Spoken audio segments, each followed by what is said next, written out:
உங்கள் பிதாக்களுக்கு கொடுப்பேன் என்று நான் ஆணையிட்ட அந்த நல்ல தேசத்தை இந்த பொல்லாத சந்ததியராகிய மனிதரில் ஒருவரும் காண்பதில்லை என்றும், யாரும் காண்றதில்லைன்னு சொல்லிட்டாரு.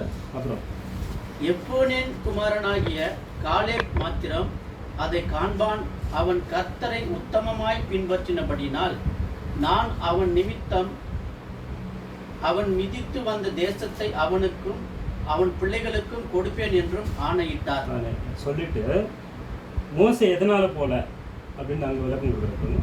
அன்றியும் உங்கள் நிமித்தம் கர்த்தர் என் மேல் கோபம் கொண்டு நீயும் அதில் பிரவேசிப்பதில்லை. யார் நிமித்தம்? சொந்த சகோதரர்கள் நிமித்தம். அப்ப நமக்கு என்ன அது பாடம்னா, நாமும் சாந்தமா இருக்கணும், இன்னொருத்தருக்கு தடையாம இருக்கணும். இன்னொருத்தர் பிரவேசிக்கிறதுக்கு ஏன்னா ரெண்டு விஷயத்தையுமே நம்ம பார்க்கணும். நம்ம மட்டுமே போகக்கூடாதுன்றதுக்காக மற்றவங்க போக முடியாத வரைக்கும் நம்ம தடையாகவும் இருக்கக்கூடாதுன்ற விஷயம் நம்ம அதெல்லாம் சொந்த சகோதரர்கள் தான். அவர்களுக்கு தான் 120 வருஷம் பாடுபட்டார். அவரை பயன்படுத்தினார். 40 வருஷம் அரண்மனையில் கற்றுக்கினாரு, 40 வருஷம் ஆடு மேய்ச்சி பொறுமையை கற்றுக் கொடுத்தாரு, 40 வருஷம் வழி நடத்தினார். எல்லாமே என்னாச்சு அவரோட வாழ்க்கையில்.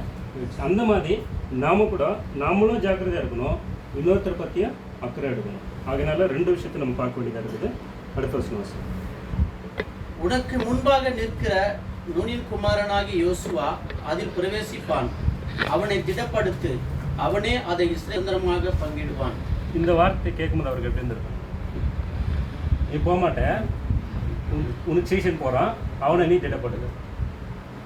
அந்த மாதிரி சுச்சுவேஷன் நம்மளுக்கு இல்லாதபடி தேவன் நம்மளை வழிநடத்த வேண்டுமா கேட்டுக்கொள்கிறேன். ஏன்னா இது கன்க்ளூடிங் வசனத்துக்கு சொல்ல வேண்டியதாக இருந்துச்சு. யார் ஜெபம் பண்ணி கடைசியாக நம்ம புஷ்பராஜன் ஜெபம் பண்ணி